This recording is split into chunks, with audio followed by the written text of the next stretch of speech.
What up, YouTube? Got another video for today. This was a pretty cool one. I'm really excited and kind of just really excited about this. I'm going to show you a couple things first. First off, you guys know this. I recently obtained a paramilitary tube, brand new in box, Sprint Run, the brown. So there's a reason why I'm showing you this here. I also have a Resiliance here. There's a reason I'm showing you this too. Monster knife. Resilience.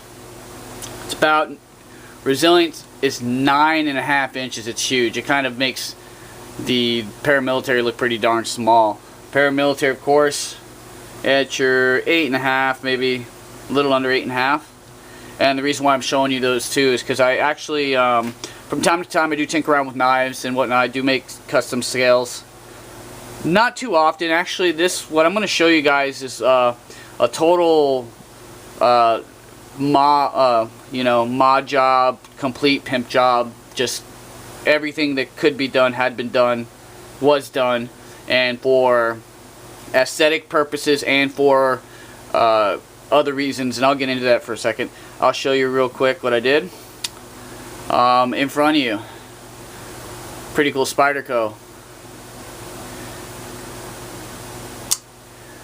There she is. This started life as a Resiliance, and now it's a total. It's nowhere close to the original shape. It's not as big as it used to be. A bunch of stuff was done to this knife. Now, well, you're taking a look at her, kind of explain the background on this. I had access to some media, some stone media that I was kind of curious to see what the outcomes were doing stone washing. I sent this media out to a friend of mine, fellow YouTuber, Onykus, and we were going to do a stone wash on a Resilience, and he had two, and he did the stone wash on this Resilience here. For some reason, the coating on the Resilience is just really, I don't know, there's something about it, and for some reason it just didn't want to do anything to it. It wasn't even bugging it. Hours in the tumbler, whatever, with this media. And this media we had that I had found is pretty aggressive. It gives its own stone wash that I haven't seen anywhere else. And I don't know, I'll leave it up to Onykus if he wants to go ahead and show a stone wash that was done with that. But you can't. No one else has this media, or can get the results that I've seen with this one. It's kind of a really weird, aggressive type of deal, but it looks really cool. So anyway, getting back to the knife there. After being frustrated with it, I was talking to him on the phone, and I was like, you know what, just, you're going to acid wash it anyway, why don't we just throw the acid in with the stone wash? Well, a funny thing happens with, when you stone wash a blade, there's a lot of friction which creates in turn heat. Ferric acid, what you guys usually use to typically do the acid treatment on the blade, heat amplifies and speeds up the effects of the acid, the corrosive nature of the acid. That's why this blade is as small as it is. What ended up happening is, even though the vital parts of this knife were coated with clear polish like you usually would or whatever, it wore it down. It wore it down like crazy. The lock bar, or the locking face of the knife, the bunch of stuff was worn down. So he sent me the Resilience, and I was going to do a little project on my own or whatever, and he's like, well, hey, I'm going to send you what's left of this Resilience, and you can just mess around with that. So this is it. Basically, when the knife came to me, there's up and down blade play because the acid took away from the blade. There's left and right play, everything. There's just a crap load of issues. So there is no up and down plate on this anymore. There's no left and right play on this anymore. The blade was smaller, so the handles just didn't fit it. It just looked dumb. So I reprofiled the whole handle. As you can see, to match this blade, it had to be slimmed down, or the handle needed to be slimmed down. It had to be shortened. And let me put the normal Resilience next to it. As you can see, there has been a bit of handle taken away from that. On top of that, this hybrid Resilience, I guess if you want to call it anything, is 9 inches as opposed to 9.5 inches. There's a ½ inch taken off of this. I went ahead and put some tan scales over some black G10 liners there. A little trick for you guys too, if you have up and down play on a knife and you don't want to send it back or no warranty or something like that, if you use a larger standoff on the lock or for the stop bar right there, and then that will help you get back close to where you need to be. It may even, well, if you put this in, it may not even let your knife lock anymore, where then you could go ahead and grind away at the blade and get it back to a good lock up there. So that's a little trick for you guys. Another thing also, added a back spacer to it. A little bit of file work, just a couple notches in there to get added a little bit of grip there. We threw away the Spyderco pocket clip. It was still fine, but I went with G10. Adds a nice contrast. You got the black G10, you got the tan scales, black hardware. Unfortunately, I didn't have a black pivot for it, but not a big deal. But as you can see, and the thing of it too is the whole blade, this blade's a lot skinnier than it used to be because they're getting the acid.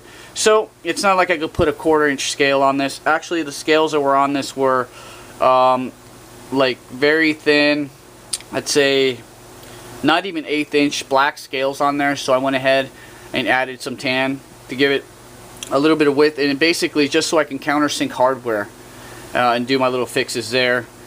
This has been tapered back. The ergos have been completely changed.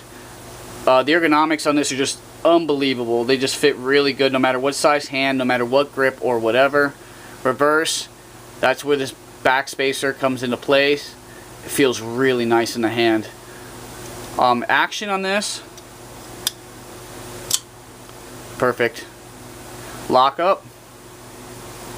See if we can get her to focus there. That's a lock up now. Now before there was up and down blade play, and I'm not saying just a little bit, it was a bunch. No side to side play there. Blade centering, dead on. It's like perfect.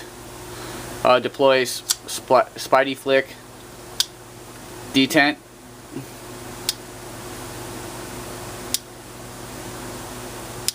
So all in all, really cool. Very happy with this. This would be my first real pimp job, I would say. Put some scales on a Spidey fixed blade, but that wasn't anything but cutting out a scale and milling out some holes. That wasn't a big thing. I did if you guys follow the channel, you guys know I did a sword peasant knife.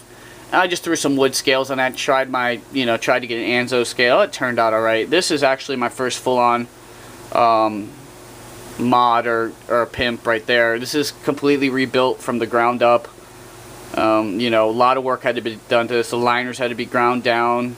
You know, a lot of playing around with the pivot and all kinds of stuff. So just thought I'd show it to you guys there. Really happy with it. I mean, the blade shape may not be for some. It kind of reminds me of a shark, like one of them little long-nosed like sand sharks or whatever, kind of because it's sloped out. But it's really nice. I mean, as far as the blade proportion to it, that's why I brought the paramilitary to it, because the profile was similar, excuse me, to the paramilitary. Sorry about the shadows there, guys. Very similar.